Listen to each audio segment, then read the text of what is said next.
ನೆನೆ ಒಬ್ಬ ಕಸ್ಟಮರ್ ಕೇಳಿದ್ರು ಕ್ಯಾನ್ವಾಸ್ ಅಂದರೆ ಫಸ್ಟು ಸ್ಟಾರ್ಟಿಂಗ್ ಕಲಿತಾ ಇರೋರಿಗೆ ಗೊತ್ತಾಗಲ್ಲ ಅಂತ. ನೋಡಿ ಈ ಥರ ಇರುತ್ತೆ, ಇದು ಮೀಟರ್ ಲೆಕ್ಕ ಸಿಗೋ ಅಂಥದ್ದು. ನೀವು ಎಲ್ಲೇ ಲೈನಿಂಗ್ ತೊಗೊಳ್ಳಿ ಅಥವಾ ಒಂದು ಥ್ರೆಡ್ಡು ಅಂಗಡಿಗಳೆಲ್ಲ ಇರುತ್ತಲ್ಲ ಅದರಲ್ಲಿ ಸಿಗುತ್ತೆ. ನೀವು ಇದನ್ನು ಏನಕ್ಕೆ ಯೂಸ್ ಮಾಡ್ಬೋದು ಅಂದರೆ ಯಾವುದೇ ಆಗಿರಲಿ, ಈಗ ಈವನ್ ಬ್ಲೌಸ್ಗೆ ಮತ್ತು ಡ್ರೆಸ್ಗೆ ಬ್ಲೌಸ್ ಇವಾಗ ಶೇಪ್ ಎಲ್ಲ ಕೊಡ್ತೀವಿ ನೋಡಿ. ಇವಾಗ ನೋಡಿ ಈ ಥರ ಎಲ್ಲನೂ ಶೇಪ್ ಕೊಡಬೇಕಾದ್ರೆ ಅದಕ್ಕೆಲ್ಲನೂ ಯೂಸ್ ಮಾಡ್ತೀವಿ. ನಂತರ ಒಂದು ಬ್ಲೌಸು ಡ್ರೆಸ್ಸು ಅಷ್ಟೇ, ಡ್ರೆಸ್ಸು ಫ್ರಂಟ್ ಶೇಪ್ ಯಾವ ಥರ ತೆಗಿಬೋದು, ಒಂದು ಫ್ರಂಟ್ ಇದಕ್ಕಾಗಿರಲಿ ಅಥವಾ ಇನ್ನೂ ಒಂಥರ ಕ್ಯಾನ್ವಾಸ್ ಬಂದಿದೆ ಮಾರ್ಕೆಟ್ಗೆ, ಫುಲ್ಲು ಬ್ಲೌಸ್ಗೆ ಅಟ್ಯಾಚ್ ಮಾಡಿ ಸ್ಟಿಚ್ ಮಾಡೋ ಅಂಥದ್ದು. ಇನ್ನೂ ನಾನು ಅದನ್ನು ತರಿಸಿಲ್ಲ, ಬಟ್ ಇದು ಮಾತ್ರ ಬೇಕೇ ಬೇಕಾಗುತ್ತೆ. ಯಾಕೆಂದರೆ ಈಗೆಲ್ಲ ಮಾಡ್ರನ್ ಬ್ಲೌಸ್ ರೆಡಿ ಆಗೋದ್ರಿಂದ ಈ ಒಂದು ಕ್ಯಾನ್ವಾಸ್ನ ತೊಗೊಳ್ಲೇಬೇಕಾಗುತ್ತೆ. ಹಾಗಾಗಿ ನೋಡಿ ಇದರಲ್ಲಿ ಏನು ಗೊತ್ತಾ, ಇದ್ರಲ್ಲಿ ನಾನು ಇವಾಗ ಹೇಳ್ತಾ ಇದ್ದೀನಲ್ಲ, ಅಂದರೆ ಈ ಒಂದು ಕ್ಯಾನ್ವಾಸೇ ನೀವು ತೊಗೋಬೇಕಾಗುತ್ತೆ. ಇದರಲ್ಲಿ ತುಂಬಾ ತೆಳುವು ಇರುತ್ತೆ, ಬಟ್ ತೆಳುವುದು ಬೇಡ, ಇದನ್ನು ತೊಗೊಳ್ಳಿ. ತೆಳುವು ತೊಗೊಂಡ್ರೆ ಅದೇನಿದ್ರು ನಾವು ಎಂಬ್ರಾಯ್ಡಿಂಗ್ ಮಾತ್ರ ಯೂಸ್ ಮಾಡ್ತೀವಿ. ಎಂಬ್ರಾಯ್ಡಿಂಗಲ್ಲೆಲ್ಲ ಅದು ಇಷ್ಟು GSM ಅಂತ ಇರುತ್ತೆ, ಇಷ್ಟು ಒಂದು ಥಿಕ್ನೆಸ್ಸು ಅಷ್ಟೇ, ಅದನ್ನು ನಾವು ಬರೀ ಎಂಬ್ರಾಯ್ಡಿಂಗ್ಗೆ ಯೂಸ್ ಮಾಡೋ ಅಂಥದ್ದು. ಇದು ಬಂದು ನೋಡಿ ಈ ಥರ ಇರುತ್ತೆ. ಇದು ಒಂಥರ ಇದರಲ್ಲಿ ವ್ಯತ್ಯಾಸ ಗೊತ್ತಾಗ್ಬಿಡುತ್ತೆ ನಿಮಗೆ. ಮೇಲೆ ಪದರ ಬಂದು ಇದೊಂಥರ ರಫ್ ಆಗಿರುತ್ತೆ, ಇದು ಒಳಗಡೆ ಪದರ ಬರುತ್ತೆ. ನೈಸ್ ಬಂದು ಮೇಲೆ ಬರೋ ಅಂಥದ್ದು. ಈಗ ಯಾವ ಥರ ಕಟ್ ಮಾಡ್ಕೊಬೇಕು ಅಂದರೆ ನೋಡಿ, ಕಟ್ ಮಾಡೋದನ್ನು ತೋರಿಸ್ತೀನಿ ನಾನು.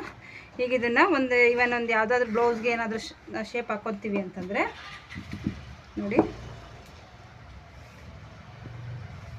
ಇದನ್ನು ಬಂಡಲ್ ಲೆಕ್ಕ ತೊಗೊಬಿಡಿ, ಅಂದರೆ ಅದು ತುಂಬ ಕಮ್ಮಿ ಬೀಳುತ್ತೆ. ಟೈಲರ್ಸ್ಗಳೆಲ್ಲ ಆಲ್ಮೋಸ್ಟ್ ಬಂಡಲ್ ಲೆಕ್ಕ ತೊಗೋತಾರೆ. ಈಗ ನಾನು ಒಂದು ಯಾವುದಾದ್ರೂ ಬ್ಲೌಸ್ಗೆ ಕಟಿಂಗ್ ಹಾಕಿ ತೋರಿಸ್ತಾ ಇರೋವಂಥದ್ದು. ಒಂದು ಡೀಪ್ ಬಂದು 10.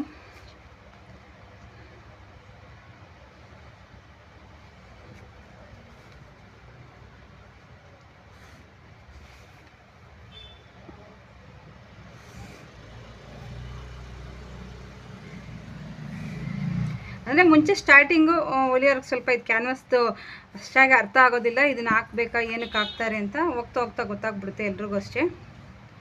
ಇದು ಏನಾದರೂ ಶೇಪ್ ಹಾಕ್ತೀನಿ ನೋಡ್ಕೊಳ್ಳಿ.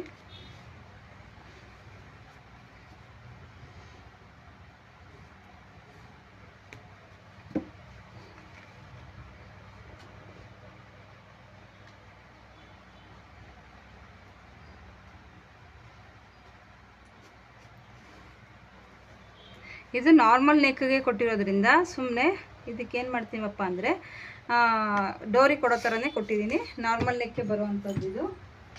ಡೋರಿ ಯಾವ ಥರ ಕೊಡಬೇಕೋ ಅದನ್ನು ಕೊಟ್ಟಿರೋ ಅಂಥದ್ದು.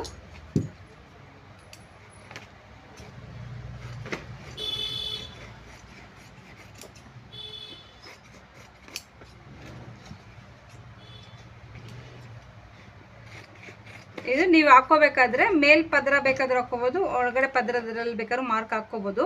ಬಟ್ ಐರನ್ ಮಾಡ್ಕೊಬೇಕಾದ್ರೆ ಮಾತ್ರ ಅದು ಮೇಲ್ ಪದರ ಇರನೇ ಬರಬೇಕಾಗುತ್ತೆ, ಸಾಫ್ಟ್ ಇರುತ್ತಲ್ಲ ಅದು.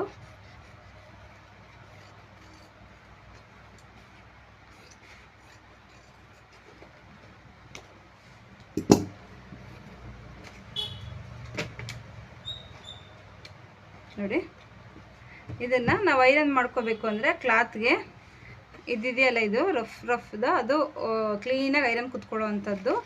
ಅದನ್ನು ಕ್ಲಾತ್ಗೆ ಈ ಥರ ಉಲ್ಟಾ ಇಟ್ಕೊಂಡು ನೋಡಿ, ಮೆಜರ್ಮೆಂಟಿಗೆ ಮಾತ್ರ ಒಂದು ಕ್ಲಾತ್ ಶೇಪ್ ಕರೆಕ್ಟಾಗಿರಲಿ. ಇದು ನಾನು ವೇಸ್ಟ್ ಕ್ಲಾತೇ ತೊಗೊಂಡು ಇದು ನಿಮಗೆ ತೋರಿಸ್ತಾ ಇರೋವಂಥದ್ದು.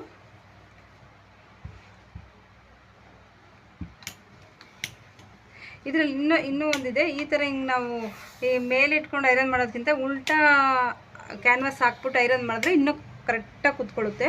ಅಂದರೆ ನನ್ನ ಮೆಥಡ್ ಅದು. ಯಾಕೆಂದರೆ ಎಲ್ಲನೂ ನಮ್ಮ ಒಂದು ಮೆಥಡೇ ನಿಮಗೆ ಸೂಟ್ ಆಗುತ್ತೆ ಅಂತ ನಾನು ಹೇಳೋದಿಲ್ಲ. ನಿಮ್ಮ ಕಂಫರ್ಟ್ ಏನಿರುತ್ತೋ ಆ ಥರ ನೀವು ಮಾಡ್ಕೊಳ್ಳಿ. ಬಟ್ ನಮಗೆ ಗೊತ್ತಿರೋ ಅಂಥದ್ದನ್ನು ನಾವು ಹೇಳಲೇಬೇಕು, ಹೇಳ್ತೀವಿ. ನೋಡಿ ಈ ಥರ. ಈಗ ಇದೆಲ್ಲ ಎಕ್ಸ್ಟ್ರಾ ಇದೆಲ್ಲ ಕ್ಲಾತ್ ಹೊಲ್ಕೊಂಡು ಇದು ಎಕ್ಸ್ಟ್ರಾ ಏನಿದೆ ಅದು ಕಟ್ ಮಾಡಿದ್ರೆ ನೀಟಾಗಿ ಬರುತ್ತೆ ಮತ್ತು ಪರ್ಫೆಕ್ಟಾಗೂ ಬರುತ್ತೆ. ಇವಾಗ ಏನಾದ್ರು ನಿಮಗೆ ಇದರಲ್ಲಿ ಏನಾದ್ರು ಡೌಟ್ಸ್ ಇತ್ತು ಅಂದರೆ ನನಗೆ ಕಮೆಂಟ್ ಮಾಡಿ. Thank you for watching.